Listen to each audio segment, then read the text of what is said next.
जी अस्सलाम वालेकुम। कैफेट आज के लेक्चर का आगाज़ करते हैं। लेक्चर नंबर 111, चैप्टर हमारा चल रहा है क्वालिटी कंट्रोल इन ऑडिट। मॉर्निंग वाले लेक्चर में हमने कुछ बेसिक कंसेप्ट्स के स्टडी किए थे। क्विक रिवीजन हम मॉर्निंग के कंसेप्ट्स की भी करेंगे, फिर इसके बाद इस चैप्टर को कंक्लूड करेंगे। मज़ीद इसके अलावा कोई टॉपिक हम नहीं करेंगे, सिर्फ ये चैप्टर कंक्लूड करना है और ख़त्म लेक्चर। फिर बाकी इंशाल्लाह कल के लेक्चर में देखेंगे।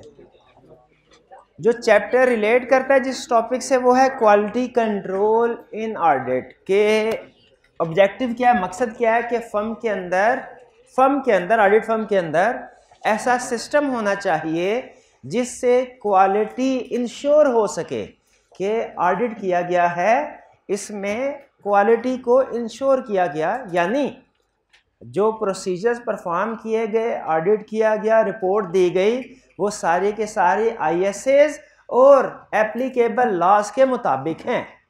जो प्रोसीजर परफॉर्म किए वो भी सारे स्टैंडर्ड्स के मुताबिक प्लानिंग की गई, परफॉर्मेंस की गई और अकॉर्डिंगली रिपोर्ट इशू की गई। ये ऑब्जेक्टिव है बेसिकली क्वालिटी कंट्रोल सिस्टम का। अच्छा, क्वालिटी कंट्रोल सिस्टम को इंश्योर करने के लिए स्टैंडर्ड ने हमें 6 एरियाज बताए हैं। कहता है फर्म के अंदर आप 6 एरियाज पे काम कर लें, 6 एरियाज पे क्वालिटी कंट्रोल सिस्टम को इम्प्लीमेंट कर लें, तो समझ लीजिए कि आपकी जितनी भी ऑडिट इंगेजमेंट वो फर्म उसमें इन्वॉल्व है, वो सारी की सारी क्वालिटी कंट्रोल्स के मुताबिक होंगी। वो 6 एरियाज कौन से हैं? वो जो 6 एरियाज हैं जो स्टैंडर्ड हमें बताता है, एक कहता है लीडरशिप, जिसमें वो फोकस करता है कि विद इन द फर्म जो पार्टनर्स है वो रिस्पॉन्सिबिलिटी ले, क्योंकि किसी ना किसी बंदे को तो रिस्पॉन्सिबल होना है, तो पार्टनर रिस्पॉन्सिबिलिटी ले ओवरऑल कंट्रोल क्वालिटी इंश्योर करने के लिए विद इन द ऑडिट। यानी इवन अगर कोई जूनियर टीम मेंबर भी किसी आईएसएस की वायलेशन करता है, पुअर क्वालिटी का काम करता है, तो अल्टीमेट रिस्पॉन्सिबिलिटी किसकी होगी? पार्टनर की होगी। तो अल्टीमेट रिस्पॉन्सिबिलिटी पार्टनर की है। यह है पहला एलिमेंट, लीडरशिप। क्योंकि लीडरशिप अगर क्वालिटी को फोकस करेगी, प्रमोट करेगी, तो quality within the organisation promote होगी। अगर लीडरशिप उसके ऊपर अमल नहीं करेगी, उसे एम्फसाइज नहीं करेगी, तो क्वालिटी प्रमोट नहीं हो सकेगी। पहली चीज उसने हमें ये बताई, ये क्लियर। फिर इसके बाद दूसरी चीज उसने बताई कि ऑडिट शुरू करने से भी पहले अहम है आप इंश्योर कर ले कि क्या आप एथिकल रिक्वायरमेंट्स को कंप्लाई कर सकते हैं। ये एथिकल रिक्वायरमेंट्स की कंप्लायंस, याद रखिए, ये सिर्फ एक्सेप्टेंस स्टेज का इशू नहीं है, बल्कि ये through out the audit issue है। इसलिए वो ये कहता है कि आपने compliance with ethical requirements ensure करनी है, एक्सेप्टेंस स्टेज पे भी क्या आप इंडिपेंडेंट है, और थ्रू आउट द ऑडिट भी इंडिपेंडेंस को इंश्योर करना है। अब चूंकि स्टार्ट में पहले हमने पढ़ लिया है कि अल्टीमेट रिस्पॉन्सिबिलिटी इंगेजमेंट पार्टनर की होती है, तो इंगेजमेंट पार्टनर को ही यहाँ पे भी, इस एलिमेंट में भी उन्होंने इंगेजमेंट पार्टनर को ही जिम्मेदार करार दिया कि इंगेजमेंट पार्टनर ये इंश्योर करेगा, through out the audit alert रहेगा कि कहीं कोई एथिकल रिक्वायरमेंट्स की वायलेशन तो नहीं हो रही, जो किसी भी एथिकल रिक्वायरमेंट खास तौर पे इंडिपेंडेंस को इफेक्ट कर रही हो। और अगर ऐसा कोई इवेंट सामने आता है, जिससे एथिकल रिक्वायरमेंट्स की वायलेशन हो रही हो, तो उसने उसके ऊपर एप्रोप्रिएट एक्शन लेना है, ठीक है। और फिर बाद में सब्सिक्वेंटली हम एंड पे जाके देखेंगे वो इनको डॉक्यूमेंट भी करता है। और एंड में ओवरऑल कंक्लूजन के इंगेजमेंट, सारी इंगेजमेंट टीम जिसमें सारे लोग शामिल हैं, सारी की सारी इंगेजमेंट टीम स्टार्ट से लेके एंड तक इंडिपेंडेंट रही है, कहीं पे कोई इंडिपेंडेंस को इंपेयर करने वाला इशू नहीं आया। ये कंक्लूजन इंगेजमेंट पार्टनर ने लिखना होता है, क्योंकि आपको याद होगा हमने लिस्टेड कंपनी की ऑडिट रिपोर्ट में भी पढ़ा था कि वो ऑडिट रिपोर्ट के अंदर भी इंडिपेंडेंस रिक्वायरमेंट्स के बारे में जिक्र किया जाता है। तो यहां पे हमने स्टडी किया एथिकल रिक्वायरमेंट्स इंगेजमेंट पार्टनर ने through out the audit. Start में तो फर्म ने देख ली होंगी ना, through out the audit engagement partner ने अलर्ट रहना और एंड पे कंक्लूजन ड्रॉ करना है कि टीम सारी इंडिपेंडेंट थी, इंडिपेंडेंटली काम हुआ। फिर इसके बाद acceptance and continuous procedures, acceptance and continuous. इसमें अब देखें, क्लाइंट को एक्सेप्ट करना किसने है, ये फर्म लेवल का डिसीजन होता है, फर्म लेवल का, यानी जो एक पूरा समझ ले कलेक्टिवली सारे पार्टनर्स या कुछ बोर्ड ऑफ गवर्नर्स में पार्टनर्स वो डिसीजन करते हैं कि हमें किस क्लाइंट को एक्सेप्ट करना चाहिए। तो फर्म स्टेप नंबर 1 में firm acceptance and continuous procedure perform करेगी। स्टेप नंबर 2 में एंगेजमेंट पार्टनर जिसको कोई क्लाइंट एलोकेट हुआ है वो ये इंश्योर करेगा क्या कि acceptance and continuous procedure perform हुए हो। Partner shall ensure that procedure are perform and conclusion is appropriate. Conclusion is appropriate का मतलब क्या है कि सही कंक्लूजन, यानी कोई मैनेजमेंट इंटेग्रिटी का इशू नहीं था। अगर मैनेजमेंट इंटेग्रिटी का इशू था तो उस क्लाइंट को रिजेक्ट कर दिया गया हो। और फिर कंपनी अगर उसे कोई ड्यूरिंग ऑडिट फर्दर इंफॉर्मेशन ऐसी मिलती है जो एक्सेप्टेंस के डिसीजन को इफेक्ट कर सकती है, वो कम्युनिकेट करेगा। जैसे एथिकल रिक्वायरमेंट्स में हमने पढ़ा था ना कि उसने through out the audit alert रहना है। अगर कोई ऐसा थ्रेट, ऐसा इशू सामने आता है जो सब्सिक्वेंटली ड्यूरिंग ऑडिट एंगेजमेंट की इंडिपेंडेंस को इफेक्ट कर सकता है, तो वो मैटर भी उसने उसके ऊपर एक्शन लेना है। उसी तरह यहाँ पे भी एक्सेप्टेंस एलिमेंट में भी वो एक्शन लेगा, फर्म को बताएगा। 3 एलिमेंट हमने स्टडी कर लिए क्वालिटी कंट्रोल सिस्टम को इंश्योर करने के लिए। एक लीडरशिप रिस्पॉन्सिबिलिटी, दूसरा एक्सेप्टेंस एंड कंटिन्यूअस प्रोसीजर, और तीसरा एथिकल रिक्वायरमेंट्स। अब नेक्स्ट असाइनमेंट ऑफ टीम, के टीम ऐसी असाइन करनी चाहिए किसी भी ऑडिट पे जो कि सफिशिएंट कॉम्पिटेंट हो, एक्सपीरियंस हो, और एक्सपर्ट की जरूरत है तो उसे भी टीम का हिस्सा बनाया जाए। ठीक है। अब मुझे ये बताइए, अगर कोई क्लाइंट कम्प्लेक्स है, कोई जैसे बैंकिंग सेक्टर है या कोई ऐसा सेक्टर है जिसमें कम्प्लेक्स रेगुलेशंस इन्वॉल्व है, सब्सिक्वेंटली जाके ये कहना कि सर हम डेडलाइन पे अपना ऑडिट कंप्लीट नहीं कर सकते क्योंकि ये ऑडिट जो है ये बहुत कम्प्लेक्स, इसमें रिक्वायरमेंट्स बहुत ज़्यादा लीगल कंप्लायंस की हैं, क्या ये एक्सक्यूज एक्सेप्टेबल है? बाद में ये कहना एक्सेप्ट करने के बाद कि सर हमारे पास तो इतनी एक्सपर्टीज ही नहीं है, हम ये ऑडिट नहीं कर सकते, इस बेस पे विड्रॉ करना कि हमारे पास इतनी कॉम्पिटेंस नहीं है, क्या ये एक्सेप्टेबल है? ये एक्सेप्टेबल नहीं है। ये स्टार्ट में आपने डिसाइड करना है। अगर फर्ज कीजिए कि शुरू में हमने एंगेजमेंट टीम की प्लानिंग की और बाद में पता चला ट्रेनी स्टूडेंट्स के पेपर होते हैं तो वो 1.5 महीने की छुट्टी पे चले जाते हैं, तो आधी से ज़्यादा टीम के पेपर्स थे वो 1.5 महीने की छुट्टी पे चले गए, जिसकी वजह से रिपोर्टिंग डेडलाइन डिले हो गई। क्या ये डिले एक्सेप्टेबल है? एक्सेप्टेबल नहीं है। आपको ये सारी चीज़ें एक्सेप्टेंस के बाद कंसिडर करनी है। और अगर आपको पता है कि जी आपकी टीम छुट्टियों पे चली जाएगी तो पहले प्लान करें, पहले प्लान करें। ठीक है। अब बैंक का ऑडिट करने के लिए आपने भिजवा दिया ICOM BCOM को, पास स्टूडेंट्स को, जिनके पास इतनी एक्सपर्ट, इतना नॉलेज, कॉम्पिटेंस नहीं है, क्या ये एक्सेप्टेबल है? नहीं, एक्सेप्टेबल नहीं है। इसलिए क्योंकि जो दूसरे मोर कॉम्पिटेंट स्टाफ थे वो दूसरी एंगेजमेंट में बिजी थे। ये सारी चीजें आपने असाइनमेंट ऑफ टीम स्टेज पे कंसिडर करनी है। और ये बताइए ये किसकी रिस्पॉन्सिबिलिटी है?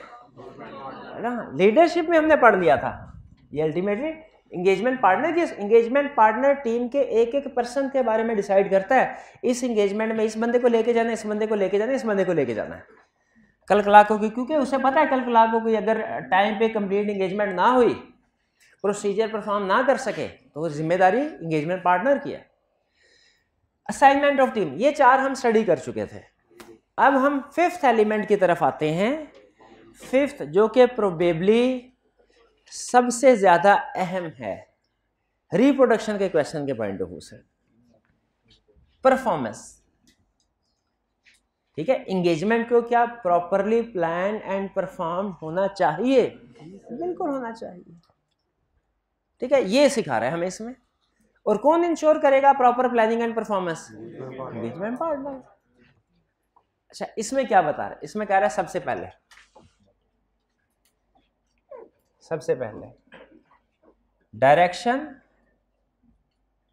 Supervision and review. 1 minute pause कीजिएगा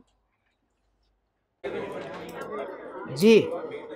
नेक्स्ट हमारा एलिमेंट है परफॉर्मेंस। परफॉर्मेंस में हमें क्या बता रहा है कि एंगेजमेंट पार्टनर की रिस्पॉन्सिबिलिटी है वो इंश्योर करे टीम ने सारे प्रोसीजर परफॉर्म किए हैं। प्रोसीजर परफॉर्म करते हुए अगर किसी किस्म की उन्हें गाइडेंस की ज़रूरत थी तो उन्होंने एक दूसरे से इश्यूज को कंसल्ट किया है। कंसल्टेशन का मतलब क्या होता है कि अगर कोई चीज समझ में ना आए किसी सीनियर से पूछ लेना चाहिए। ये कंसल्टेशन याद रखें एक अहम एलिमेंट होता है इंगेजमेंट परफॉर्मेंस के दौरान, क्योंकि कोई भी टीम मेंबर ऐसा नहीं होता कि उसे वो जैसे ही ऑडिट प्लान पढ़े और उसे पता चल जाए कि क्या प्रोसीजर परफॉर्म करने हैं। गाइडेंस की जरूरत पड़ती है, कोई सवाल पूछने की जरूरत पड़ती है। ये कंसल्टेशन याद रखें with in the engagement team भी हो सकती है और आउटसाइड द इंगेजमेंट टीम भी हो सकती है।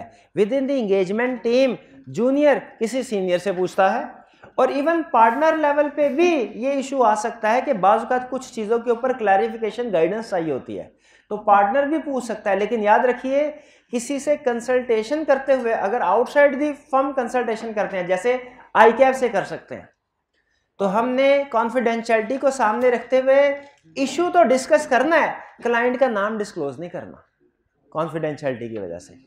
तो ये हमारा परफॉर्मेंस स्टेज में सबसे पहली चीज डायरेक्शन, सुपरविजन एंड रिव्यू। ये मैं पहले भी कई दफा आपको बता चुका हूं कि तीनों अल्फाज में क्या फर्क है। प्रोसीजर परफॉर्म करते हुए टीम को पहले गाइड करना क्या करना है, जब टीम प्रोसीजर परफॉर्म कर रही हो चेक करना साथ, और रिव्यू एंड में ये देखना कि क्या जो कहा गया था उसके मुताबिक प्रोसीजर परफॉर्म हुए कि नहीं। ये है डायरेक्शन, सुपरविजन एंड रिव्यू।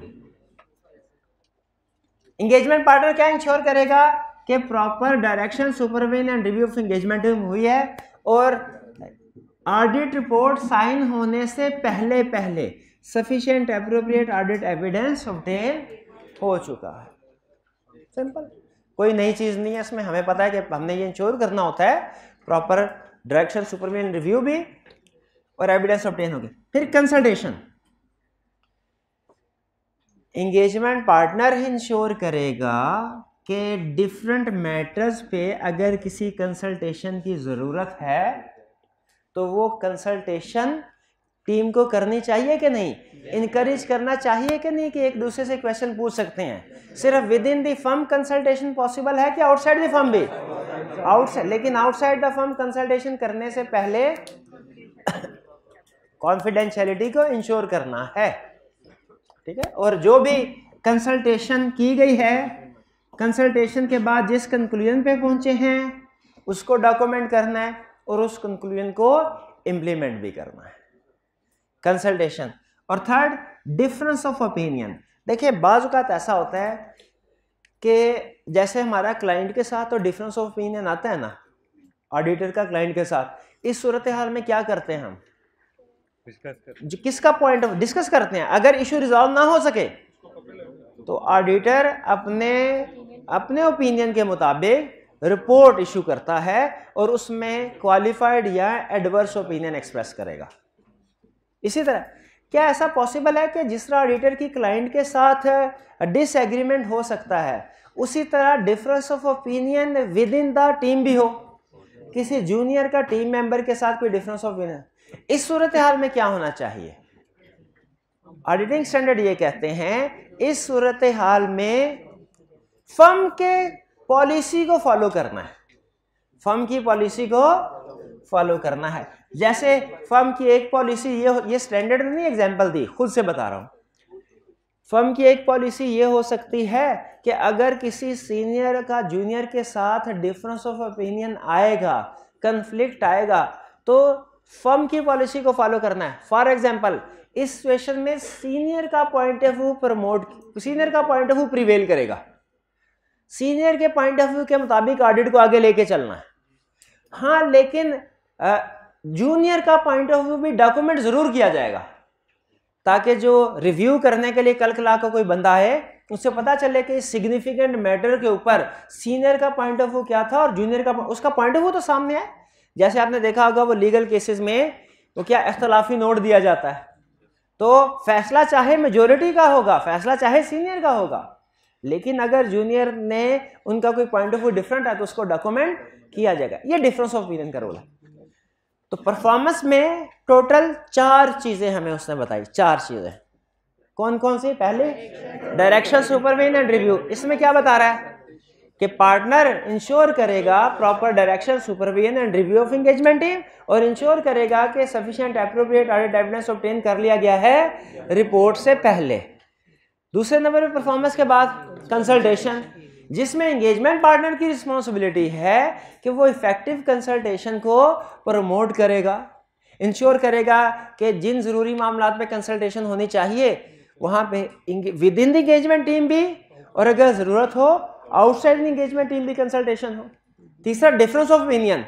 अगर किसी टीम मेंबर का दूसरे टीम मेंबर के साथ डिफरेंस ऑफ ओपिनियन है तो जो सीनियर का पॉइंट ऑफ व्यू है वो प्रिवेल करेगा, लेकिन जूनियर के लिखा हुआ है उसने बेसिकली कि फर्म के पॉलिसी के मुताबिक रिजॉल्व करेंगे, लेकिन एग्जांपल के तौर पे समझा है आपको, सीनियर का प्रिवेल करेगा पॉइंट ऑफ व्यू और जूनियर का डॉक्यूमेंट कर देंगे। क्लियर भाई? सीनियर गलत, जूनियर समझ रहा होगा ना सीनियर गलत है, हो सकता है असल में सीनियर, ज्यादा चांस यही है कि जूनियर ही गलत। देखिए जितने भी आपने केस स्टडी की उसमें बहुत सी जगहों पे क्लाइंट और ऑडिटर का पॉइंट ऑफ व्यू डिफरेंट होता है, तो उसमें कौन ठीक होता था? ऑडिटर। उसी तरह सीनियर और जूनियर में जब कंफ्लिक्ट तो नॉर्मली, लेकिन याद रखे डॉक्यूमेंट्स के एंड में पार्टनर रिव्यू भी तो करता है, तो अगर दोनों का पॉइंट ऑफ व्यू सामने होगा तो पार्टनर फैसला नहीं कर लेगा कौन ठीक है कौन गलत, ठीक है? अच्छा, इसके बाद नेक्स्ट आपको मैंने एक टर्म बताई थी, शायद फर्क बताया था 3 टर्म्स में, एक शाबाश रिव्यू, एक क्वालिटी कंट्रोल रिव्यू और एक रिव्यू एंगेजमेंट। फर्क क्या था तीनों में? रिव्यू एंगेजमेंट तो एक एंगेजमेंट ही डिफरेंट है जिसमें लिमिटेड एश्योरेंस प्रोवाइड की जाती है। लफ्ज रिव्यू का मतलब है किसी जूनियर टीम मेंबर का काम कोई सीनियर पर्सन चेक करे, और याद रखे विद इन द एंगेजमेंट, एक ऑडिट एंगेजमेंट में हर बंदे का रिव्यू होता है। जूनियर का रिव्यू सेमी सीनियर करता है, सेमी सीनियर का रिव्यू सीनियर करता है, सीनियर का रिव्यू मैनेजर करता है, मैनेजर का रिव्यू पार्टनर करता है। अगर तो नॉर्मल हालात हो, अनलिस्टेड कंपनी हो, तो बात यही खत्म हो जाती है, लेकिन अगर लिस्टेड कंपनी हो तो पार्टनर का भी रिव्यू होता है, पार्टनर का भी रिव्यू होता है। और पार्टनर का रिव्यू कौन करता है? Quality control reviewer. पार्टनर का रिव्यू कौन करता है? Quality control reviewer. ये क्वालिटी मुझे कल्पने दे, अभी बताता हूँ। ICAP है कि SCCP है, थोड़ा ठहर तो सही मेरे भाई, ठहर तो सही। इतनी भी क्या जल्दी है, इतने भी क्या जल्दी है मेरे भाई? क्वालिटी कंट्रोल रिव्यू होगा। ये क्वालिटी कंट्रोल रिव्यू 2 तरह का होता है। क्वालिटी कंट्रोल रिव्यू है क्या कि पूरी की पूरी टीम के काम का रिव्यू करना कि क्या उन्होंने काम sufficient appropriate audit evidence obtain कर लिया है, या उन्होंने सिग्निफिकेंट जजमेंट्स जो अप्लाई करनी थी वो विदाउट एनी बायस अप्लाई की हैं, क्या उन्होंने रिपोर्ट जो दी है वो सर्कमस्टांसिस के मुताबिक एप्रोप्रिएट है। ये पूरी की पूरी टीम का एक दफ़ा ऐसा बंदा रिव्यू करता है जो कौन है? टीम से बाहर है। रिव्यू में और क्वालिटी कंट्रोल रिव्यू में यही फर्क है कि रिव्यू में with in the engagement team senior person junior के काम को चेक करता है, और क्वालिटी कंट्रोल रिव्यू में outside the team, outside the team वो पर्सन, याद रखे विद इन द फर्म भी होगा आउटसाइड द टीम, लेकिन विद इन द फर्म भी हो सकता है और आउटसाइड द फर्म भी हो सकता है। विद इन द फर्म हो उसे हम कहते हैं internal quality control reviewer, outside the firm हो उसे कहते हैं एक्सटर्नल क्वालिटी कंट्रोल रिव्यूअर, जो कि ICAP की तरफ इशारा कर रहा है। यहाँ पे हमारे सिलेबस में याद रखें एक्सटर्नल क्वालिटी कंट्रोल रिव्यू नहीं है, बल्कि यहाँ पे जो क्वालिटी कंट्रोल रिव्यू की बात कि जितने भी ये प्रोसीजर परफॉर्म किए गए हैं, जितने भी ये प्रोसीजर परफॉर्म किए गए हैं उनको क्या कोई पर्सन क्वालिटी कंट्रोल रिव्यू करेगा? देखिए रिव्यू तो है, रिव्यू तो यहाँ पे पार्टनर ने कर लिया, पार्टनर ने कर लिया। अब इन सारे प्रोसीजर्स का दोबारा से कोई पर्सन चेकिंग करने आ रहा है, लेकिन इसको क्या कहेंगे? Quality control review. याद रखिए क्वालिटी कंट्रोल रिव्यू अलहदा कंसेप्ट है, रिव्यू अलहदा कंसेप्ट, और इवन क्वालिटी कंट्रोल रिव्यू में भी 2 कंसेप्ट्स हैं। एक है इंटरनल, एक है एक्सटर्नल। जो हमारे सिलेबस में वो क्या है?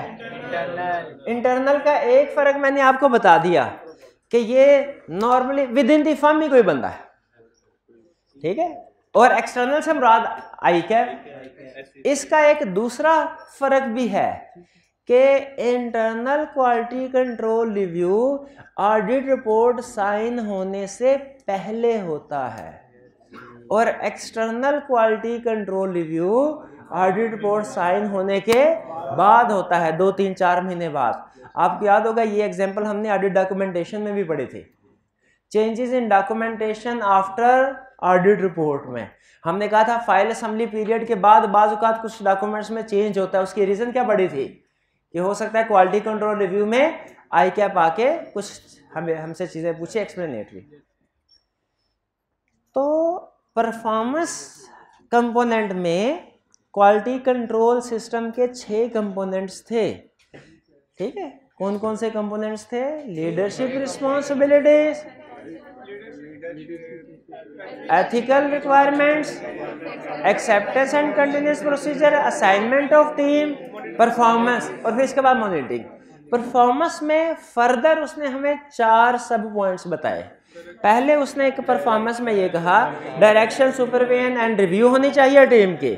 हमने कहा बिल्कुल ठीक। फिर उसने कहा कंसल्टेशन होनी चाहिए सिग्निफिकेंट मैटर्स पे।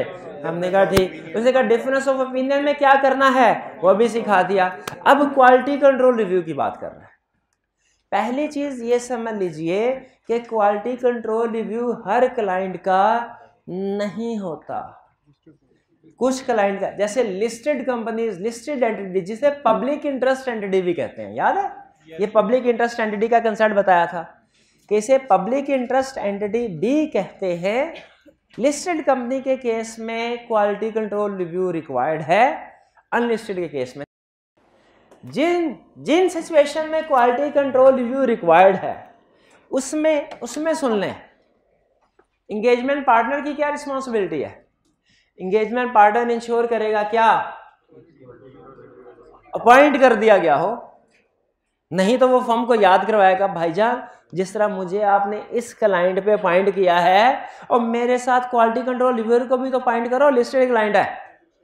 इंश्योर ये करेगा। फिर क्वालिटी कंट्रोल रिव्यूअर के साथ सिग्निफिकेंट मैटर्स डिस्कस करेगा। अच्छा याद रखिए क्वालिटी कंट्रोल रिव्यूअर जब आता है ना, ये हर चीज का रिव्यू नहीं करता।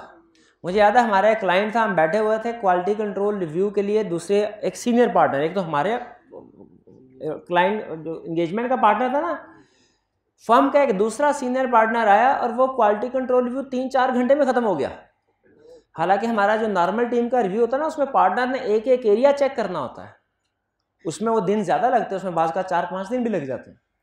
लेकिन क्वालिटी कंट्रोल रिव्यू में उस पर्सन ने हर एरिया, हर प्रोसीजर को चेक नहीं करना, सिर्फ और सिर्फ सिग्निफिकेंट जजमेंट्स को चेक करना है, सिग्निफिकेंट मैटर्स को चेक करना है, ठीक है। तो अब significant matters engagement partner quality control reviewer के साथ डिस्कस करेगा। अच्छा अब यहां पे देखिए ये पॉइंट 2 जगह पे आ रहा है।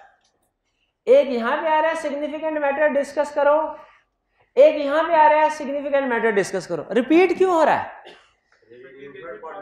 यहां पे उसने एंगेजमेंट पार्टनर की जिम्मेदारी लगाई है कि वो क्वालिटी कंट्रोल रिव्यूअर के साथ डिस्कस करे, और यहां पे क्वालिटी कंट्रोल रिव्यूअर की जिम्मेदारी लगाई है कि वो पार्टनर के साथ डिस्कस करे। यानी एग्जाम में जाहिर है यहां तो हमें वो क्वालिटी कंट्रोल रिव्यूअर के पॉइंट ऑफ व्यू से एंगेजमेंट पार्टनर की रिस्पॉन्सिबिलिटी पूछेगा, या हमसे क्वालिटी कंट्रोल रिव्यूअर की रिस्पॉन्सिबिलिटी पूछेगा। तो एंगेजमेंट पार्टनर के हिसाब से पूछेगा तो ये प्रोसीजर, क्वालिटी कंट्रोल रिव्यूअर के पॉइंट ऑफ व्यू से रिस्पॉन्सिबिलिटी पूछेगा तो ये प्रोसीजर। और अब ये जो कंसेप्ट हम पढ़े हैं ना, इस पे रिसेंटली क्वेश्चन सेट हुआ है। अब क्वेश्चन क्या है वो मैं नहीं बताऊंगा, आप खुद से उसको अटेम्प्ट करेंगे। मैं सिर्फ ये कंसेप्ट नॉर्मल तरीके से पढ़ाऊंगा, जिस तरीके से पढ़ा। क्वालिटी कंट्रोल रिव्यूअर में क्वालिटी कंट्रोल रिव्यू होना चाहिए क्या? हर कंपनी का होना चाहिए, कुछ का रिकॉर्ड है कुछ का नहीं। फॉर एग्जांपल लिस्टेड कंपनीज के केस में क्वालिटी कंट्रोल रिव्यू होना चाहिए। एग्रीड? क्वालिटी कंट्रोल रिव्यू में क्या सिर्फ एंगेजमेंट पार्टनर की रिस्पॉन्सिबिलिटी है कि क्वालिटी कंट्रोल रिव्यूअर की भी? दोनों की। शाबाश। एंगेजमेंट पार्टनर की क्या रिस्पॉन्सिबिलिटीज है?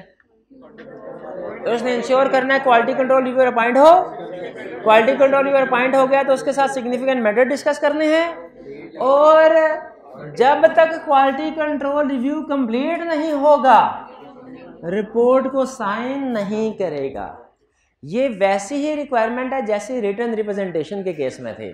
जब तक क्लाइंट रिटन रिप्रेजेंटेशन प्रोवाइड ना कर दे रिपोर्ट को साइन नहीं करना, जब तक क्वालिटी कंट्रोल रिव्यू ना हो जाए रिपोर्ट को साइन नहीं, क्योंकि क्वालिटी कंट्रोल रिव्यू का मकसद यही होता है कि फाइनल रिपोर्ट इशू करने से पहले एक दफ़ा कोई दूसरा अक्लमंद बंदा आ जाए और देख ले कोई बड़ी कोई बोंगी तो नहीं रह गई, कोई बड़ा ब्लंडर तो नहीं रह गया। बेसिक पर्पस यही होता है। तो ये क्वालिटी कंट्रोल रिव्यूअर आके बड़ी बड़ी चीज़ें, सिर्फ सिग्निफिकेंट चीज़ें उनको चेक करता है कि ये काम हो गया, ये हो गया, ये हो गया। ये तो है एंगेजमेंट पार्टनर के पॉइंट ऑफ व्यू। ये बात समझ आ गई आपको कि जब तक क्वालिटी कंट्रोल रिव्यू कंप्लीट नहीं होगा रिपोर्ट को साइन नहीं करना। अगर किसी जगह पे वो कह दे क्वालिटी कंट्रोल रिव्यू अभी आधा चल रहा था, आधा पेंडिंग था, रिपोर्ट साइन करके दे दी, और फिर नीचे के बताइए क्वालिटी इश्यूज हैं कोई, हम कहेंगे क्वालिटी इश्यूज हैं, इश्यूज हैं, ठीक है। एंगेजमेंट सही तरीके से परफॉर्म नहीं हुई। क्यों परफॉर्मेंस का इशू है ना, क्यों? क्योंकि क्वालिटी कंट्रोल रिव्यू कंप्लीट होने से पहले रिपोर्ट इशू कर दी गई है। फिर firm shall establish procedure to, अब क्वालिटी कंट्रोल रिव्यूअर की क्या रिस्पॉन्सिबिलिटीज है? Quality control review significant matter discuss करेगा रिव्यूअर, कंक्लूजन को वैल्यूएट करेगा, ठीक है कि नहीं, सिग्निफिकेंट मैटर्स के कंक्लूजन, डॉक्यूमेंट्स देखेगा क्या उन सिग्निफिकेंट मैटर्स को डॉक्यूमेंट कर दिया गया है, और फाइनेंशियल स्टेटमेंट्स को, रिकॉर्ड को रिव्यू करेगा एक दफा कि क्या फाइनेंशियल स्टेटमेंट्स ठीक हैं। यानी उसने देखिए बड़ी बड़ी सारी चीजों को देख लिया, फाइनेंशियल स्टेटमेंट्स को देख लिया, रिपोर्ट को भी रीड करता है, डॉक्यूमेंट्स, लेकिन डॉक्यूमेंट सारी नहीं, सिग्निफिकेंट मैटर्स की डॉक्यूमेंटेशन देखेगा और देखेगा कंक्लूजन सही ड्रॉ हुए कि नहीं। सिग्निफिकेंट मैटर्स को डिस्कस करेगा, हाँ भाईजान टेक्सटाइल सेक्टर में बताइए गवर्नमेंट की तरफ से सब्सिडी दी गई थी, उसकी रिकॉर्डिंग ठीक की है। वो छोटे मोटे एक्सपेंसेस के बारे में नहीं पूछेगा कि एक्सपेंसिव रिकॉर्डिंग है, बड़े इश्यूज के बारे में पूछेगा, ठीक है, सिग्निफिकेंट के बारे में। अगर लिस्टेड कंपनी है, जो कि याद रखें मैंने आपको यह बताया कि quality control review listed companies के लिए रिक्वायर्ड है, लेकिन लिस्टेड के अलावा दूसरी कंपनीज में भी क्वालिटी कंट्रोल रिव्यू किया जा सकता है। यह कंसेप्ट वैसा ही है जैसा की ऑडिट मैटर का था कि लिस्टेड कंपनीज के लिए तो रिक्वायर्ड है, अनलिस्टेड में भी किया जा सकता है अगर जरूरी समझे। स्टैंडर्ड इसकी एक एग्जांपल देता है, वैसे सिलेबस में नहीं लेकिन बता देता हूं।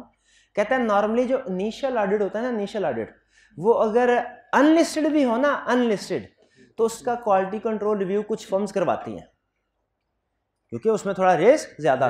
इसीलिए आपको याद होगा इनिशियल ऑडिट की एडिशनल प्लानिंग कंसीडरेशन में लास्ट पॉइंट कौन सा था? यही कि एडिशनल प्रोसीजर्स भी हम कंसीडर करेंगे depending on firms quality control. तो वहां पे एडिशनल से क्या ये क्वालिटी कंट्रोल रिव्यू था, लेकिन उस वक्त ये लफ्ज बोलता शायद आपको समझ ना आते। तो लिस्टेड कंपनी के केस में तो क्वालिटी कंट्रोल रिव्यू होगा ही होगा, अदर देन लिस्टेड भी हो सकता है, वो डिपेंड करता है, उनकी अपनी मर्जी होती है। नॉर्मली इनिशियल ऑडिट पे करवा लेते हैं, इसके अलावा भी एक दो केसेस और है बहरहाल। तो जी हाँ, वो जाहिर है डेफिनेटली की ऑडिट मैटर को तो जरूर रिव्यू कर, क्योंकि की ऑडिट मैटर तो सिग्निफिकेंट है, लेकिन की ऑडिट मैटर के अलावा भी जो सिग्निफिकेंट मैटर्स है उनको भी डिस्कस करेगा। लिस्टेड कंपनीज है तो क्वालिटी कंट्रोल रिव्यूअर मजीद ये चीजें देखेगा। क्या? आल्सो, इस पे अगर आप देखें ये क्या लिखा हुआ है? Also ensure. क्या टीम इंडिपेंडेंट है, कंसल्टेशन और कंक्लूजन ठीक हो गए। देखिए ये कंसल्टेशन वाली बात ऊपर नहीं ना उसने देखी थी, हाँ, और डॉक्यूमेंटेशन का रिव्यू करेगा। इसमें थोड़ा कुछ मजीद डॉक्यूमेंटेशन, यहाँ पे असल में ये देखा जाता है कि डॉक्यूमेंटेशन अवेलेबल है कि नहीं अवेलेबल, और यहाँ पे उन मजीद डॉक्यूमेंटेशन के कंटेंट्स को भी चेक किया जाता है। डॉक्यूमेंटेशन का आपको पॉइंट ये रिपीट होता लग रहा होगा, लेकिन इसमें हम डॉक्यूमेंटेशन को देखते हैं कि मेंटेन हो रहे हैं कि नहीं, और इसमें उनके कंटेंट्स का भी रिव्यू करते हैं।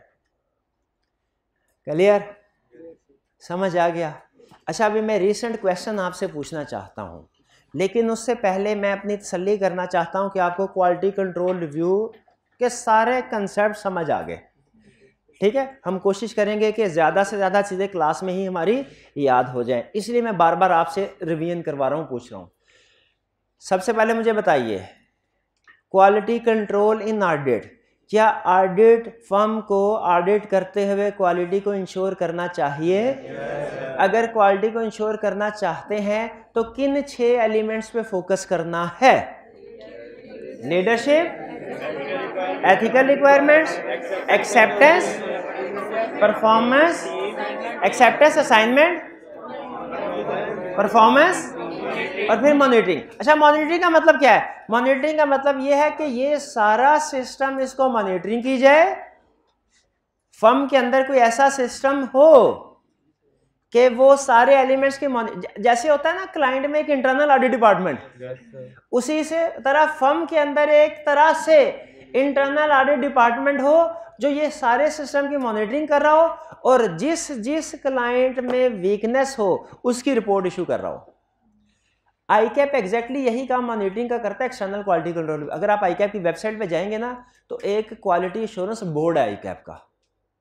क्वालिटी एश्योरेंस बोर्ड पता क्या करता है? हालांकि एक्सटर्नल हमारे सिलेबस में नहीं है, लेकिन मॉनिटरिंग का कंसेप्ट चूंकि लिंक करता है इसलिए बता रहा हूँ।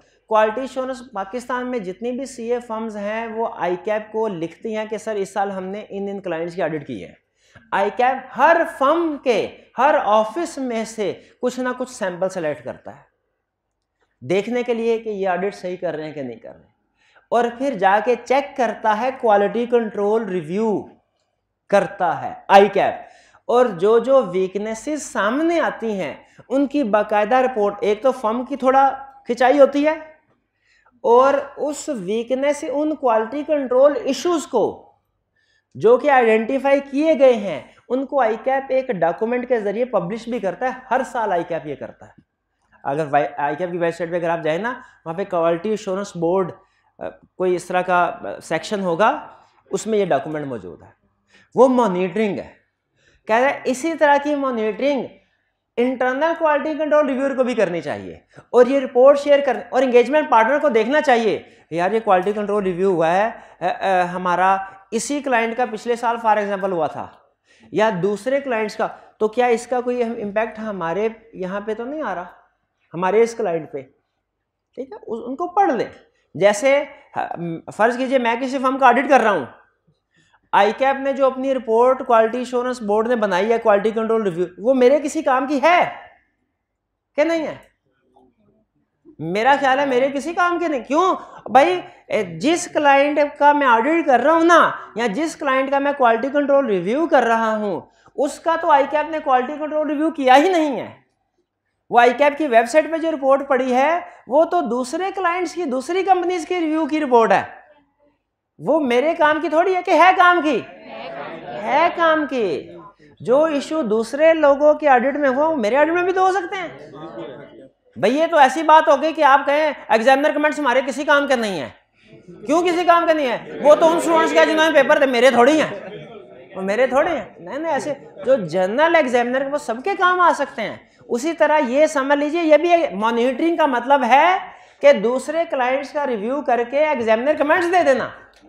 क्या हमारे एंगेजमेंट पार्टनर को ये मॉनिटरिंग रिपोर्ट पढ़नी चाहिए? इसका कोई इंपैक्ट आ सकता है। क्या क्वालिटी कंट्रोल रिव्यू हर क्लाइंट का होना चाहिए? किसका? लिस्टेड का या मजीद जिनका फर्म डिसाइड करे? क्वालिटी कंट्रोल रिव्यूअर किसने अपॉइंट करना है? एंगेजमेंट पार्टनर ने? गलत। एंगेजमेंट पार्टनर ये इंश्योर करता है क्वालिटी कंट्रोल रिव्यूअर अपॉइंट हो। करना उसने खुद नहीं है, ये थोड़ी है अपना मेरा काम ये चेक करेगा, ये क्या फैसला हुआ है, मेरा काम ये, मेरा केस ये जज सुनेगा है, ये थोड़ी है। तो quality control reviewer firm appoint करेगी।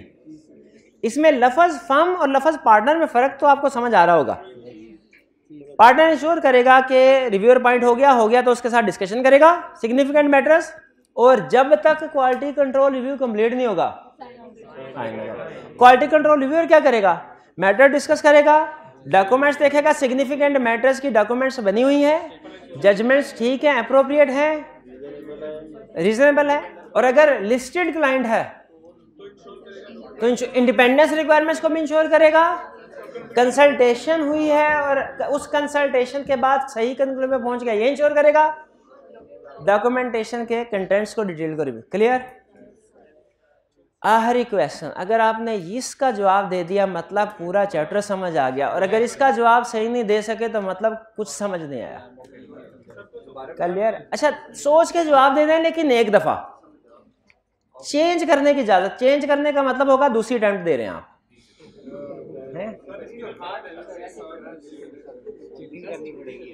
इसको हम करते हैं इक्वालिटी का ए बी सी। आपने जवाब सिर्फ ये देना है कि जो सवाल पूछ रहा हूं मैं इसमें क्या आएगा, ए आएगा, बी आएगा, सी आएगा, या कुछ और आएगा, मैं भी कुछ और भी हो, गारंटी कोई नहीं है। सुन लें, ऑल ऑफ दीज भी हो सकता है, नन ऑफ दीज भी हो सकता है, सुन लें, डी नहीं हो सकता, सुन लें। एबीसी लिमिटेड एक लिस्टेड ऑर्डर क्लाइंट है, इस लिस्टेड ऑर्डर क्लाइंट के लिए क्वालिटी कंट्रोल रिव्यूअर अपॉइंट किया गया है मिस्टर अकील को। मिस्टर अकील की रिस्पॉन्सिबिलिटीज बताइए।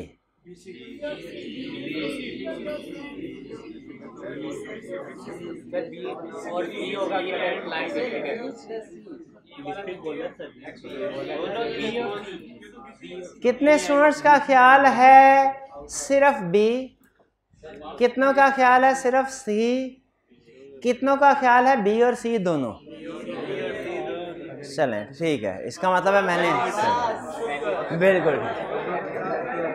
अच्छा अब सुने, कुछ स्टूडेंट ने क्या किया था, ये रिसेंट टाइम में कुछ स्टूडेंट ने क्या किया था, उन्होंने सिर्फ सी लिखा, सी लिखा।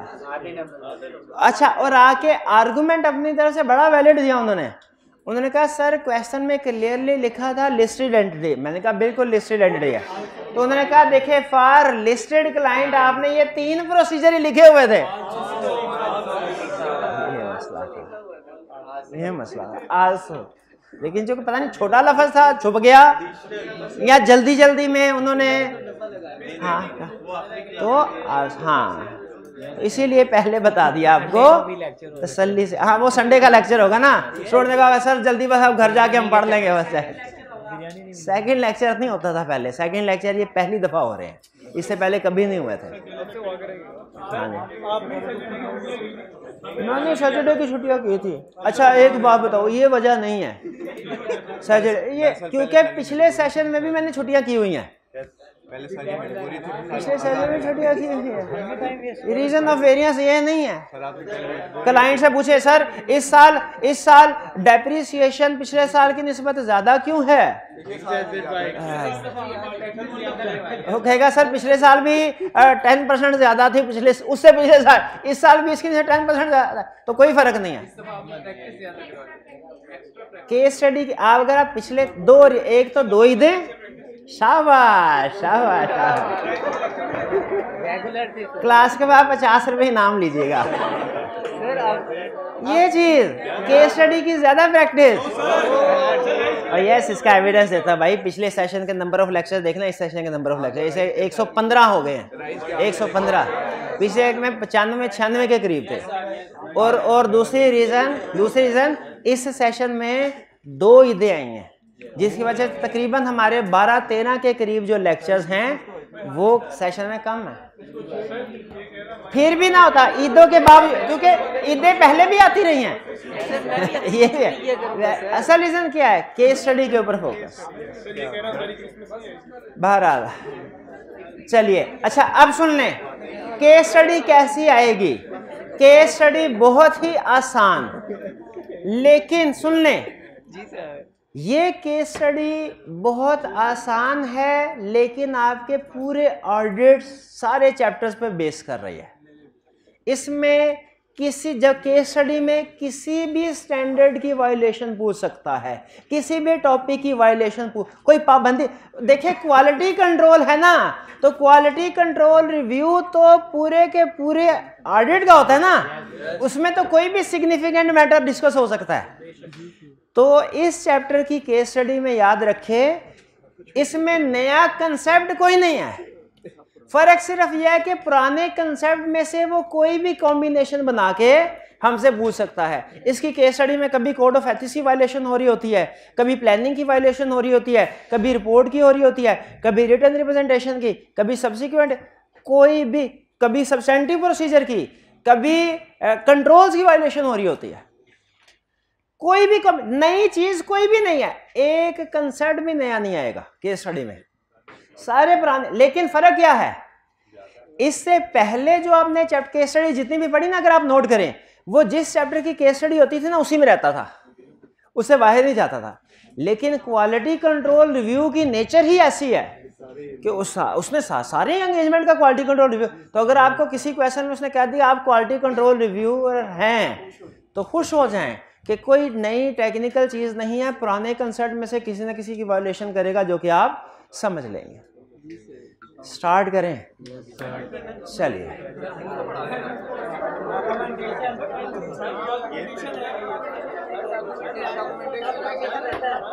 डॉक्यूमेंटेशन रहता है, okay okay okay okay no. तो क्या ओके यही कह रहा होगा, ये सारी चीजें डॉक्यूमेंट करो, और क्या कहना उस बेचारे ने, और इस बेचारे ने क्या कहना, ये ले। अच्छा बताएं, डॉक्यूमेंटेशन सिर्फ एंगेजमेंट पार्टनर ने करनी है कि क्वालिटी कंट्रोल रिव्यूअर ने भी?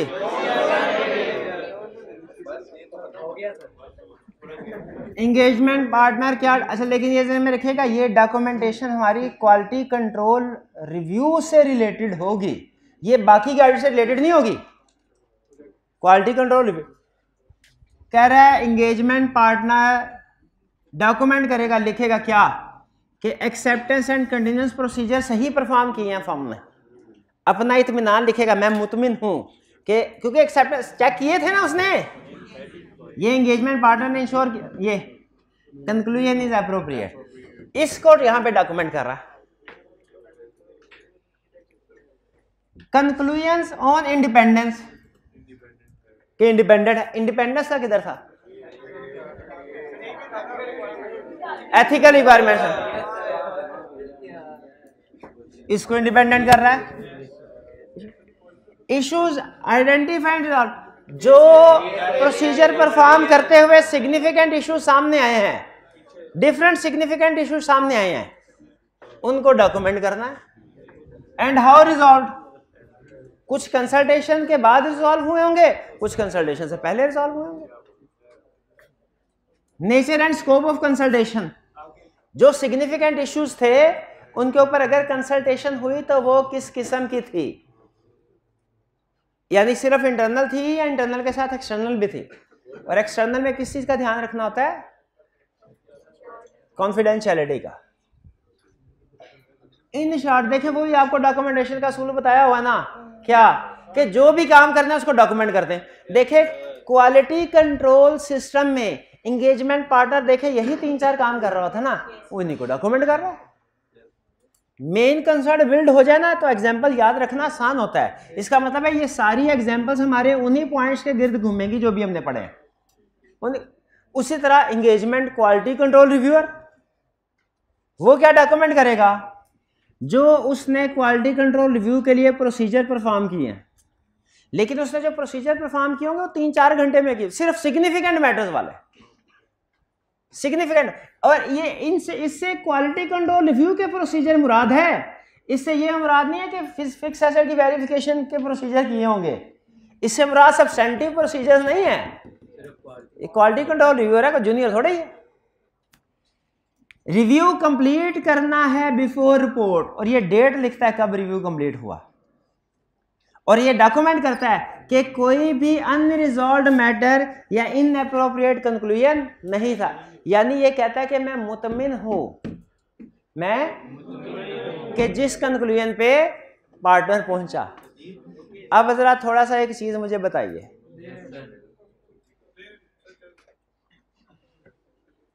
अगर रिपोर्ट साइन हो जाए उसके बाद उसमें पता चले गड़बड़ है,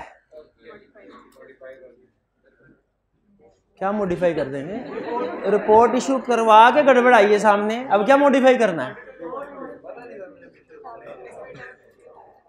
किसको फांसी लगेगी? सिर्फ एंगेजमेंट पार्टनर को या क्वालिटी कंट्रोल रिव्यूअर? दोनों को। क्वालिटी कंट्रोल रिव्यूअर को भी एंगेजमेंट पार्टनर के बराबर ही समझा जाता है। और आपको एक और बात बता दूं जो आप सीफेप लेवल पे जाके सीखेंगे। हमने स्टडी किया था इंडिपेंडेंस रिक्वायरमेंट्स किस पे अप्लाई होती हैं? पूरी टीम पे। क्वालिटी कंट्रोल रिव्यूअर ने उन इंडिपेंडेंस रिक्वायरमेंट्स को फॉलो करना है कि नहीं? यस, करना है। क्लियर? डॉक्यूमेंटेशन समझ आ गई? डॉक्यूमेंटेशन में किस चीज की डॉक्यूमेंटेशन है? जो एंगेजमेंट पार्टनर ने किया क्वालिटी कंट्रोल को इंश्योर करने के लिए, वो एंगेजमेंट पार्टनर उसकी डॉक्यूमेंटेशन करेगा, और जो क्वालिटी कंट्रोल रिव्यूअर ने किया उसकी।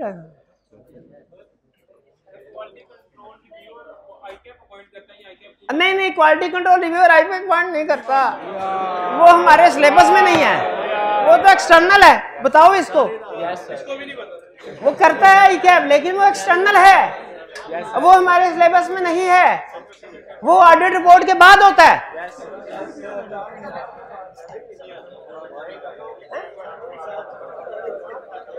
एक मिनट है, एक क्वेश्चन मेरा, एक मिनट है। ये अभी जो आपने सवाल पूछा तो मेरा रिस्क बढ़ गया।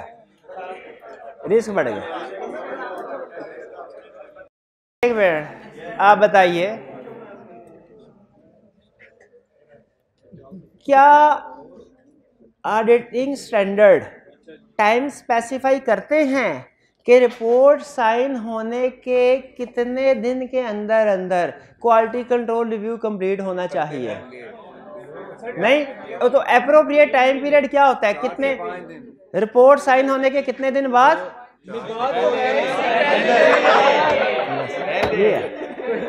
ये समझ आया? मर गया मैं बढ़ा के।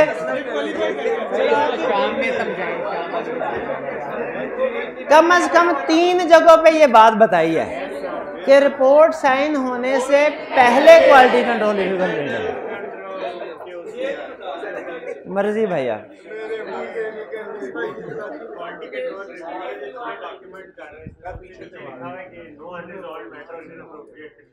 हाँ जी, ऐसे नहीं हो सकता कि किसी चीज पे क्वालिटी कंट्रोल रिव्यूअर ना एग्री कर रहा। हाँ, किसी पे अगर एग्री ना कर तो वो दोनों फिर आपस में एग्री करेंगे बैठ के, या किसी सीनियर से करेंगे कंसल्ट। अब देखिए, पार्टनर क्लाइंट तो है नहीं कि अपनी बात पे कायम रहेगा। अगर वो कोई सीनियर पार्टनर कह देता है एंगेजमेंट पार्टनर को कि नहीं यार ये क्वालिटी कंट्रोल रिव्यूअर ठीक है, इसको चेंज, तो वो चेंज कर देता है। ठीक है, चलिए। अच्छा, अब एक चीज मैं आपको खुद से आपकी केस स्टडी में चंद एक चैप्टर्स हैं जो इंटरेस्टिंग है। 2 अटेम्प्ट पहले तक मुझे सिर्फ एक चैप्टर पसंद था, इंटरनल कंट्रोल वीकनेसेस वाला, वो एक जरा अच्छा चैप्टर था। लेकिन अब ये क्वालिटी कंट्रोल वाला भी मुझे, इसके रीजन सिर्फ एक है, क्या भला?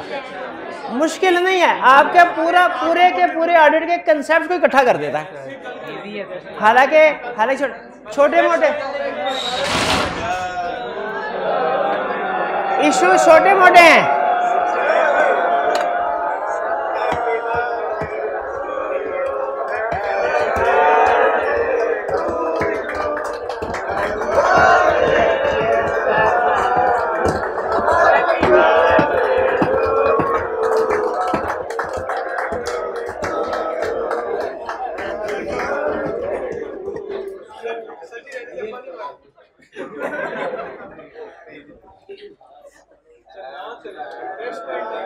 रिक्वायरमेंट से पढ़ के बताइए। अच्छा, क्वेश्चंस 2 सेलेक्ट करके आऊं, 2 करवा के जाने।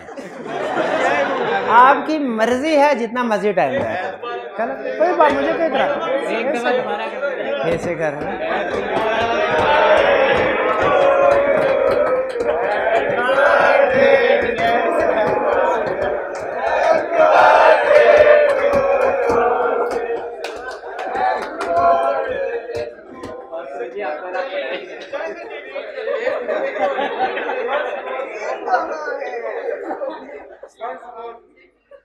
हो गया। अब मेरी बारी। रिक्वायरमेंट के ऊपर फोकस कीजिए। Discuss the quality issues. ये लफ्ज इससे पहले आज तक किसी केस स्टडी की रिक्वायरमेंट में नहीं आया। अब आपने ध्यान से पढ़ना है। हर लाइन के बाद मैं आपसे पूछूंगा इसमें क्वालिटी इशू है कि नहीं। पहला, you are the audit manager of ABC company. आ गया नहीं? Which is the listed company. नहीं, इशू तो नहीं है। इससे ये पता चला इसका क्वालिटी कंट्रोल रिव्यू होगा।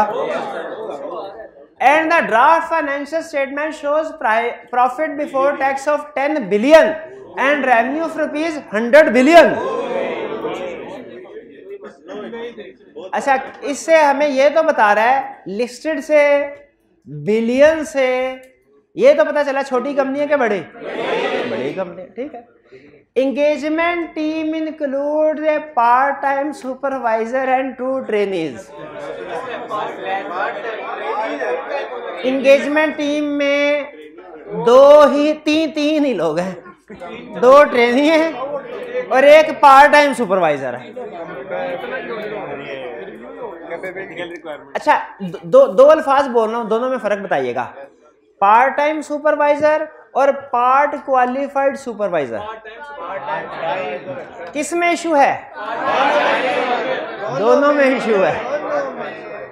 पार्ट टाइम कैपेबिलिटी से रिलेट कर रहा है कि उसके पास टाइम नहीं होगा पूरा दिन, और पार्ट क्वालिफाइड कॉम्पिटेंस से रिलेट है। दोनों में क्वालिटी इशू है। कोई इसमें क्वालिटी इशू सामने आया? कौन से वाला बड़ा? Assignment of engagement. हाँ, आप लिखते हुए अगर असाइनमेंट भी जिक्र कर देंगे कि proper assignment of team is not made because team it is a listed client and team consist of only part qualified, sorry part time supervisor and 2 trainees. पहला इशू समझ आ गया हमारे सामने। Next, considering the time availability of supervisor, it was decided that the planned audit approach to trade payable was to place reliance on internal controls on purchasing. क्यों गलत किया? तो वो यह कहाँ कह रहा है कि मैंने टेस्ट ऑफ डिटेल नहीं, वो कह रहा है hence the audit team decided to do test of control and reduce substantive tests where possible.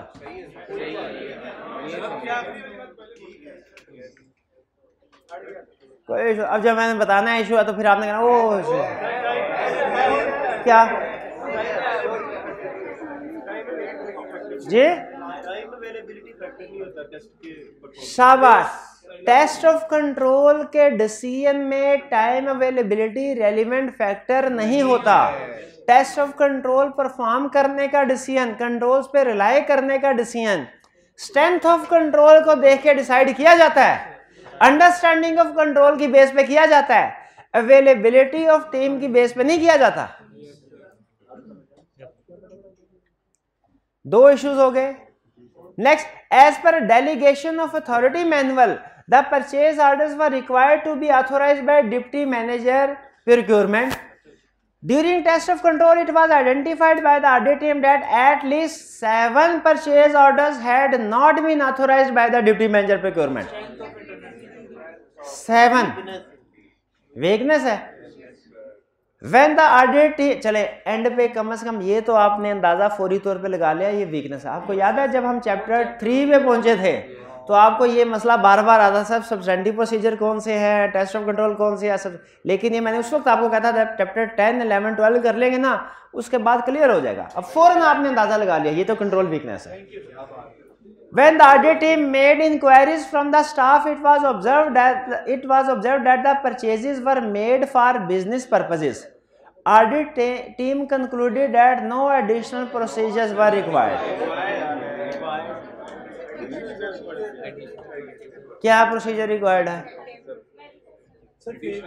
क्या प्रोसीजर रिक्वायर्ड है?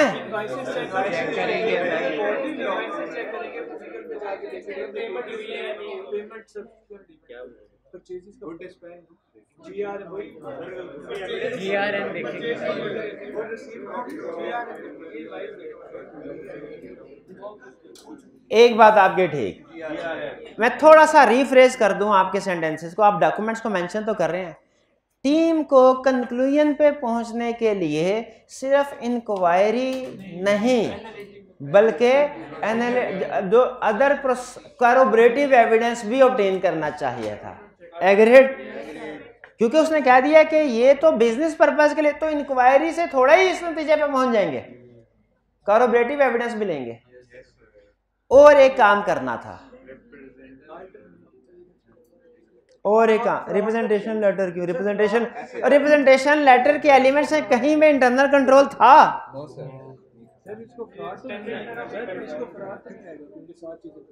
रिस्क ऑफ फ्रॉड तो नहीं आएगा। रिस्क ऑफ फ्रॉड में कैसे बताइए? और क्या इशू है? No additional procedure were required. इसका मतलब है शायद कोई और काम भी करना था। सोचे अच्छा मैं बताऊंगा वो सर ये काम, ये तो मैं कहने लगा था भाई। इस वीकनेसेस को मैनेजमेंट लेटर में इंक्लूड करके मैनेजमेंट को नहीं देना। ऐसा आता था तो फिर परफॉर्म करना था। परफॉर्म ये पीछे से एक स्टूडेंट ने आवाज दी थी। हाँ शाबाश, नहीं बोल सकता। चल आगे चलते हैं। आगे छोटा, इतना छोटा, ये तो ये आग बनता है। Requirement discuss the quality issues in the above scenario.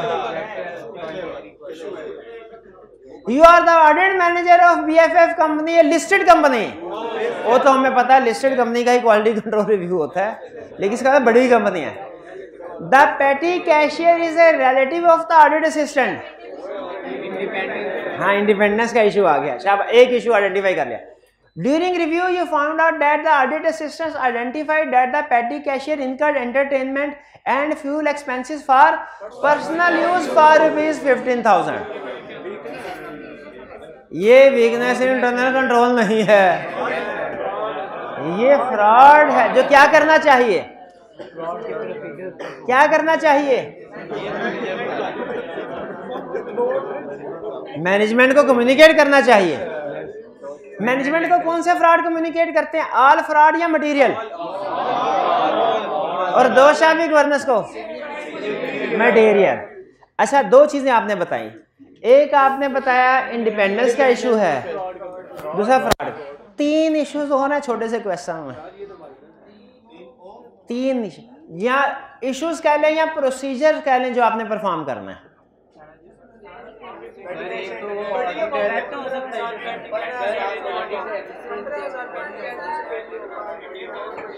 तो वो फ्रॉड में तो आ गया, इमटेरियल ही सही, फ्रॉड है, हमने कम्युनिकेट कर दिया मैनेजमेंट को।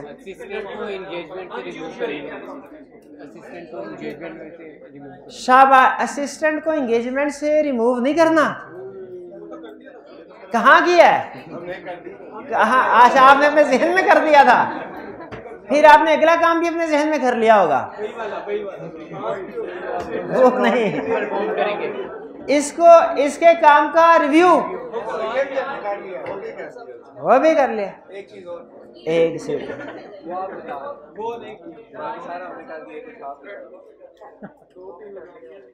अच्छा, मुझे ये बताइए एक छोटी सी एग्जांपल, क्योंकि वैसे आपको बात समझ नहीं आएगी। आपका टेस्ट चेक होने के लिए टीए को दिया। अब मैं यही बात कर दे रहा, वो डिले हो गया, टाइम पे चेक हो के वापस नहीं मिला, कभी वापस ही नहीं मिला। नहीं इतनी भी ना, ऐसे तो नहीं ना, ये तो आपने ओवरस्टेट कर दिया है। ये इशू किसका है, किसका कसूर है? मैनेजमेंट। हाँ, अब टीए को तो आपने इसको तो बिल्कुल ही माफी दे दी, मैनेजमेंट का सारा कसूर है, ठीक है, टीए का भी मैनेजमेंट। तो मुझे बताइए, जिस फर्म के क्वालिटी कंट्रोल में इतने इश्यूज हैं कि उसका दोस्त जो है वो क्लाइंट में अकाउंटेंट है, उसने किसी को नहीं बताया, ठीक है, उसको पता चला भी तो रिमूव नहीं किया गया, उसके काम का क्वालिटी कंट्रोल रिव्यू नहीं हुआ, क्या उस फर्म के क्वालिटी कंट्रोल सिस्टम पे भी क्वेश्चन मार्क नहीं है? तो उसका क्वालिटी कंट्रोल, इसका मतलब है उस फर्म ने ये स्टैंडर्ड इंप्लीमेंट नहीं किया। तो ये एक आपका जनरल पॉइंट बन सकता है। किसी भी केस स्टडी में अगर कहे ना क्वालिटी कंट्रोल इशू आइडेंटिफाई करें, आपको एक क्वालिटी कंट्रोल इशू भी आइडेंटिफाई हो गया ना, टीए की एक गलती भी आपको नजर आ गई, तो आपने कहना टीए की गलती तो है ही है, साथ में मैनेजमेंट की भी गलती है, टीएस की ट्रेनिंग सही नहीं करते, इनको टाइमली कम्युनिकेट नहीं करते, इनकी रिस्पॉन्सिबिलिटीज, इनकी मॉनिटरिंग नहीं करते, करने चाहिए कि नहीं वाह? तो आपने इसी तरह क्वालिटी के जब इश्यूज आए तो इश्यूज बताने के साथ हैंड पे एक जर्नल कि जिस फर्म में ये BFF एंड कंपनी, इसका क्वालिटी कंट्रोल सिस्टम भी पुअर लगता है, इसे इंप्रूव करना चाहिए। क्लियर? अगले क्वेश्चन की तरफ नहीं चल रहे, वो तो आपने घर से करके आना है। क्लियर? तो कल के लिए आपके 2 क्वेश्चन रिव्यू एंगेजमेंट के हैं और 2 इसके हैं, 4 क्वेश्चन। चलिए आज का लेक्चर यहाँ पे ख़त्म करते हैं हम। अल्लाह हाफिज़।